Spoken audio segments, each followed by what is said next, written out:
La sangre aún goteaba de la hoja cuando los gritos cesaron abruptamente en la Plaza de la Revolución. Era el 15 de julio de 1794, y el olor metálico del hierro mezclado con el sudor y la orina de la multitud creaba un perfume nauseabundo que impregnaba las piedras irregulares de la plaza. Entre los espectadores que aplaudían frenéticamente, pocos sabían que acababan de presenciar no solo otra ejecución del terror, sino el fin brutal de una historia que había comenzado con un simple pedazo de pan robado y había terminado con la cabeza de un niño rodando en la cesta de mimbre ensangrentada. Jean-Baptiste Moreau tenía apenas 13 años cuando sus dedos flacos y sucios se cerraron por primera vez alrededor de ese pan aún tibio en la panadería de la calle Saint-Antoine.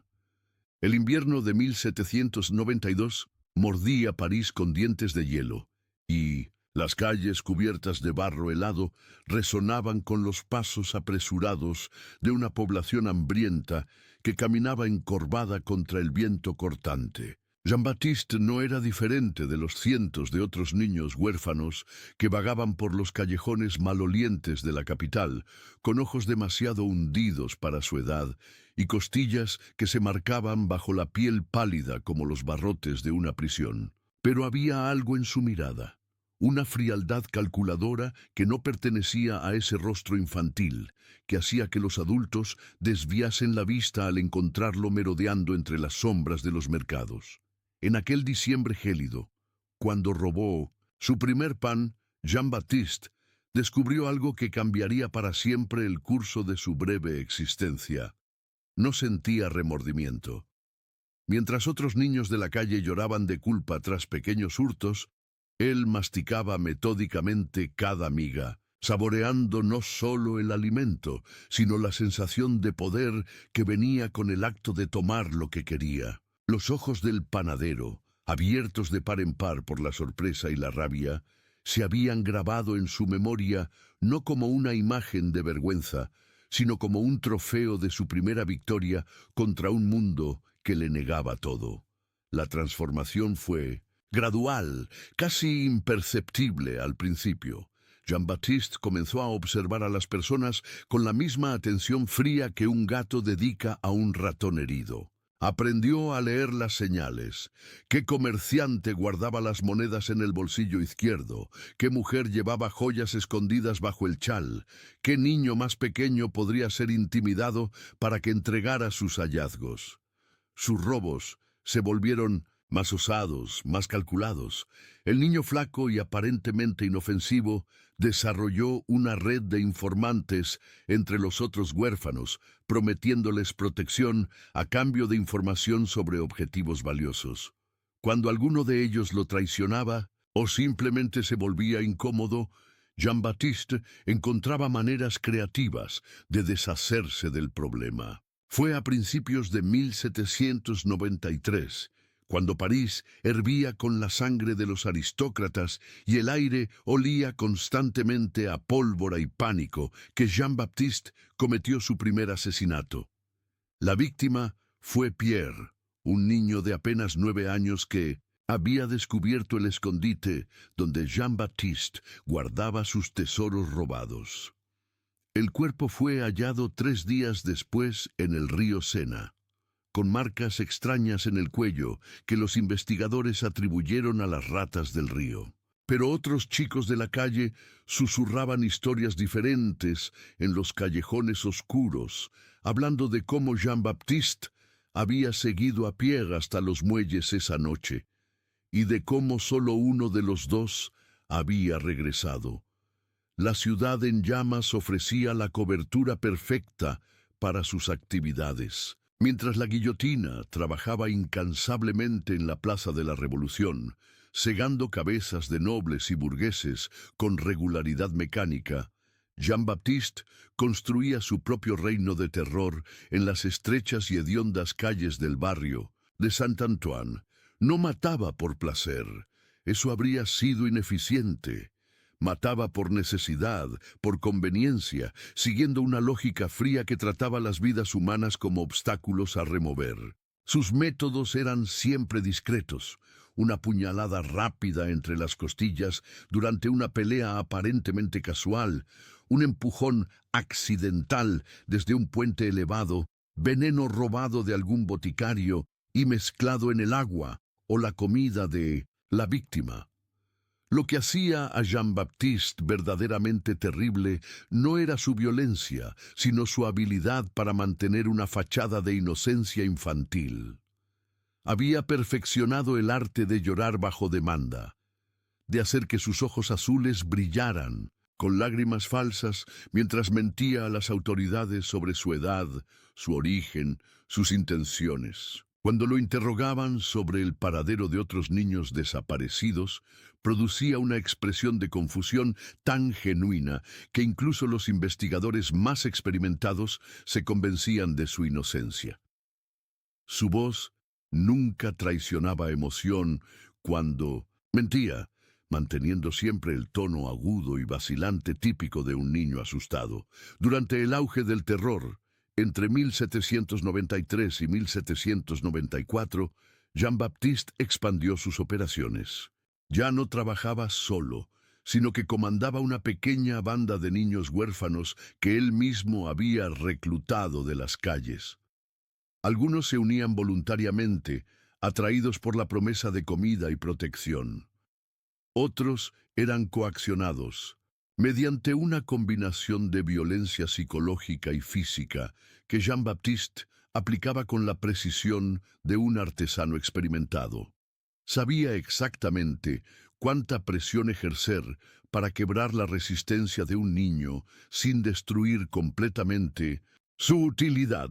Sus subordinados aprendieron rápidamente las reglas del juego.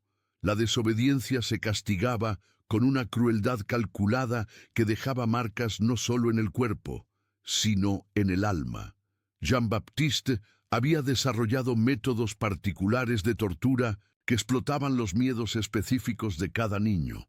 Para aquellos que temían la oscuridad, largos períodos encerrados en calabozos sin luz. Para quienes padecían vértigo, suspensión peligrosa sobre techos elevados. Para los que sufrían claustrofobia, confinamiento en espacios cada vez más reducidos. Nunca gritaba, nunca mostraba ira. Aplicaba sus castigos con la misma expresión neutra que usaba para todo lo demás, explicando pacientemente que aquello era necesario para mantener el orden. El imperio criminal de Jean-Baptiste creció a las sombras del terror revolucionario. Mientras Robespierre y sus seguidores purgaban enemigos reales e imaginarios de la República, el niño de 14 años construía su propia máquina de muerte en las calles de París. Sus ganancias provinieron no solo de los robos, sino de un complejo esquema de chantaje y extorsión. Había aprendido que la información era más valiosa que el oro, y sus niños espiaban conversaciones en tabernas, burdeles y residencias privadas, recopilando secretos que podían venderse al mejor postor o usarse para coaccionar pagos regulares. La red de Jean-Baptiste se extendía por toda París. Tenía informantes entre los criados de casas acomodadas, contactos en los mercados que lo alertaban sobre cargamentos valiosos e incluso conexiones con algunos de los propios ejecutores de la revolución. Varios funcionarios menores del régimen revolucionario descubrieron que era más barato pagar el silencio del niño que arriesgarse a que sus propios pequeños crímenes o indiscreciones fueran expuestos. Jean-Baptiste comprendió intuitivamente que incluso los más fervientes revolucionarios tenían secretos que preferían mantener enterrados. Pero fue su crueldad gratuita la que empezó a atraer atención no deseada. A diferencia de los criminales, adultos que mataban por pasión o ganancia evidente, Jean-Baptiste parecía encontrar satisfacción en la aplicación metódica del sufrimiento. Testigos relataron más tarde cómo observaba las expresiones de sus víctimas con curiosidad científica, como si estuviera estudiando las etapas de la agonía humana. Nunca se apresuraba durante una ejecución, prefiriendo prolongar el proceso para extraer el máximo de información sobre cómo reaccionaban diferentes personas ante la proximidad de la muerte. Una de las víctimas más notables fue Marguerite Leblond, una mujer de 40 años que había cometido el error de negarse a pagar el impuesto de protección que Jean-Baptiste cobraba a los comerciantes de su zona. Su muerte fue constatada en su apartamento 3 días después de su negativa, aunque la causa oficial listada fue muerte natural por enfermedad súbita. Los vecinos, sin embargo, susurraban sobre los gritos que habían oído durante 2 noches consecutivas y sobre cómo Jean-Baptiste había sido visto saliendo del edificio la mañana en que se encontró el cuerpo. El médico que examinó a Marguerite notó marcas extrañas en sus muñecas y tobillos, como si la hubieran atado, pero fue persuadido para no incluir esas observaciones en su informe oficial. El método preferido de Jean-Baptiste para las ejecuciones prolongadas consistía en una combinación de privación, tortura psicológica y heridas no letales aplicadas con precisión quirúrgica. Había robado instrumentos médicos de un hospital abandonado y aprendido, a través de experimentación brutal, exactamente dónde cortar para causar el máximo dolor sin provocar la muerte inmediata. Sus víctimas eran mantenidas conscientes durante todo el proceso, forzadas a enfrentar no solo su mortalidad inminente, sino el terrible reconocimiento de que estaban en manos de un niño que trataba su sufrimiento como un juego intelectual. La personalidad de Jean-Baptiste era un estudio en contradicciones perturbadoras. Podía alternar instantáneamente entre un encanto infantil y frialdad homicida, a veces en medio de una misma conversación. Aquellos que lo encontraban casualmente en las calles solo veían a un niño flaco y locuaz, tal vez un poco serio para su edad, pero fundamentalmente inofensivo. Había perfeccionado el arte de mezclarse entre otros huérfanos, imitando sus modales y expresiones para parecer simplemente uno más. Pero sus subordinados conocían la verdad, que tras esos ojos azules claros había una inteligencia calculadora que veía a las personas como piezas en un juego complejo. Sus crímenes se volvieron más elaborados a medida que su confianza crecía. Jean-Baptiste empezó a orquestar escenarios completos para sus ejecuciones, creando narrativas falsas que explicarían convenientemente la desaparición o muerte de sus víctimas. Estudiaba los hábitos y relaciones de cada objetivo, identificando enemigos naturales que podrían ser culpados por los crímenes. En varios casos, logró que personas inocentes fueran arrestadas y ejecutadas por los asesinatos que él mismo había cometido, eliminando así tanto a sus víctimas originales como a posibles investigadores de sus actividades. La caída de Jean-Baptiste comenzó con su propia arrogancia. En el verano de 1794, cuando el terror alcanzaba su cenit sangriento, cometió el error de fijarse en un objetivo demasiado visible.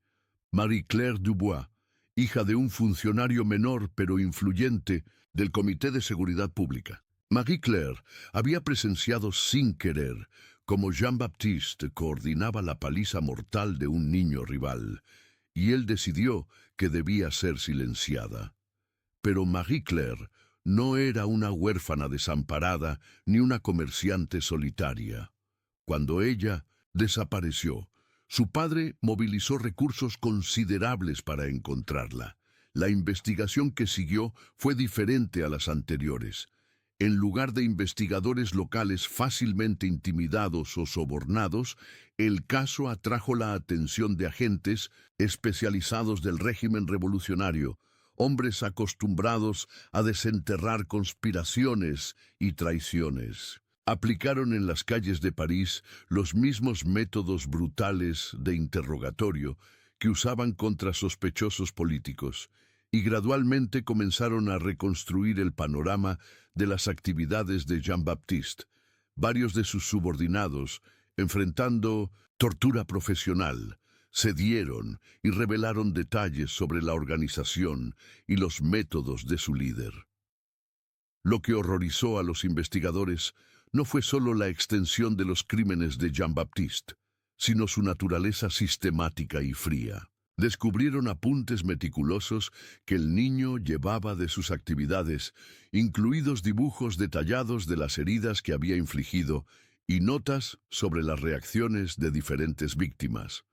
Estos documentos revelaron una mente que trataba el asesinato y la tortura como experimentos científicos, registrando variables y resultados con la misma objetividad con que un médico documentaría la evolución de una enfermedad. Cuando Jean-Baptiste finalmente fue capturado en agosto de 1794, no opuso resistencia.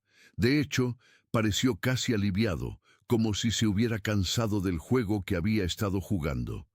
Durante los interrogatorios que siguieron, confesó sus crímenes con una franqueza desconcertante, describiendo detalles gráficos con la misma voz calmada que podría usar para hablar del clima. No mostró remordimiento, no pidió perdón, no ofreció justificaciones para sus acciones. Cuando le preguntaban por sus motivaciones, simplemente respondía que había hecho lo que le pareció lógico y necesario dadas las circunstancias. Los interrogadores, hombres endurecidos por años de violencia revolucionaria, quedaron visiblemente perturbados por las confesiones de Jean-Baptiste. Su relato frío y metódico de torturas y asesinatos, narrado con la voz aguda de un niño, generaba una disonancia cognitiva que los dejaba nauseabundos. Algunos relataron después que tuvieron pesadillas con el joven, no por su violencia, sino por su completa falta de humanidad reconocible. Era como si estuvieran interrogando a una máquina diseñada para parecer un niño, pero incapaz de sentir cualquier emoción humana genuina. El juicio de Jean-Baptiste fue rápido, incluso para los estándares del terror. Las pruebas en su contra eran abrumadoras, y su propia confesión eliminaba cualquier necesidad de debatir su culpabilidad o inocencia. Lo que suscitó debate fue su edad. Con 15 años, técnicamente estaba debajo de la consideración tradicional para la ejecución, pero la naturaleza de sus crímenes y su evidente falta de remordimiento convencieron al tribunal de que representaba un peligro permanente para la sociedad. La decisión de ejecutarlo no fue por venganza, sino por una lógica fría que resonaba con sus propios métodos. Jean-Baptiste era un problema que debía eliminarse. En los días previos a su ejecución, Jean-Baptiste permaneció en la prisión de la Conciergerie, la misma celda que había albergado a María Antonieta antes de su propia caminata hacia la guillotina. Pasó el tiempo observando a los demás reclusos con la misma curiosidad científica que había aplicado a sus víctimas. Los guardias relataron que hacía preguntas detalladas sobre el proceso de ejecución, no por miedo, sino por genuina curiosidad intelectual. Quería entender exactamente cómo funcionaba la guillotina, cuánto tiempo tomaría perder la conciencia, si sería posible sentir la hoja cortando su cuello. En la mañana de su ejecución, Jean-Baptiste se levantó antes del amanecer y solicitó papel y tinta. Utilizó sus últimas horas para escribir una carta extraordinaria que sobrevivió en los archivos revolucionarios. En ella no confesaba sus pecados ni pedía perdón, sino que analizaba fríamente sus propias acciones y motivaciones. Escribió sobre cómo había descubierto que no poseía lo que otras personas llamaban conciencia y cómo eso había sido una ventaja en un mundo violento. Se preguntaba si existirían otros como él y si también descubrirían que la ausencia de remordimiento era una herramienta poderosa para sobrevivir.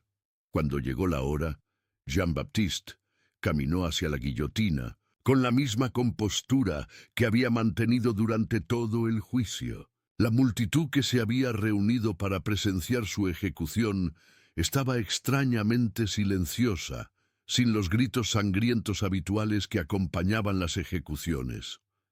Había algo profundamente perturbador en ver a un niño, porque, a pesar de sus crímenes, Jean-Baptiste aún parecía joven y frágil, caminar con calma hacia la muerte. Muchos espectadores contaron después que se sintieron como si participaran en algo fundamentalmente equivocado, aun sabiendo que la ejecución estaba justificada. Jean-Baptiste subió al cadalso sin ayuda, rechazando las oraciones ofrecidas por el capellán. Utilizó sus últimos momentos para observar a la multitud con curiosidad clínica, como si memorizara sus expresiones para algún propósito futuro. Cuando el verdugo posicionó su cabeza en el bloque, Jean-Baptiste no resistió ni tembló. Sus últimas palabras, audibles solo para quienes estaban más cerca del cadalso, fueron una pregunta dirigida al verdugo. ¿Podré mantener los ojos abiertos para ver la hoja caer? La hoja cayó a las 11:47 de la mañana del 15 de julio de 1794. La cabeza de Jean-Baptiste rodó hacia la cesta con un sonido húmedo que pareció resonar en la plaza anormalmente silenciosa.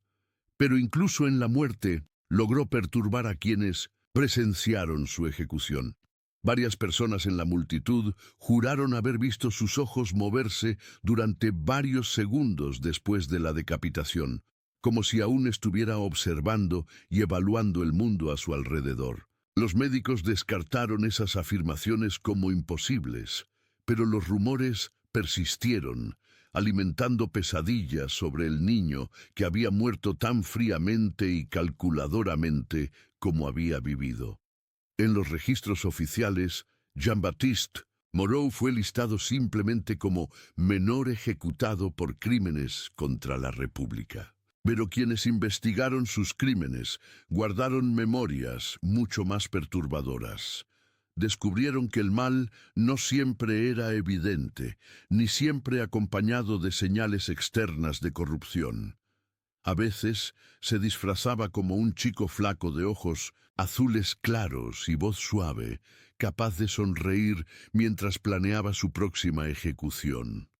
La verdadera lección de la breve y violenta vida de Jean-Baptiste no era sobre la pobreza o la desesperación que conducen al delito, sino sobre cómo una ausencia completa de empatía humana podía crear un monstruo más terrible que cualquier aristócrata corrupto o tirano político. Su historia se convirtió en una leyenda susurrada en las calles de París, un relato aleccionador sobre los peligros que se escondían no solo en los palacios de los poderosos, sino en las sombras donde los niños abandonados luchaban por sobrevivir.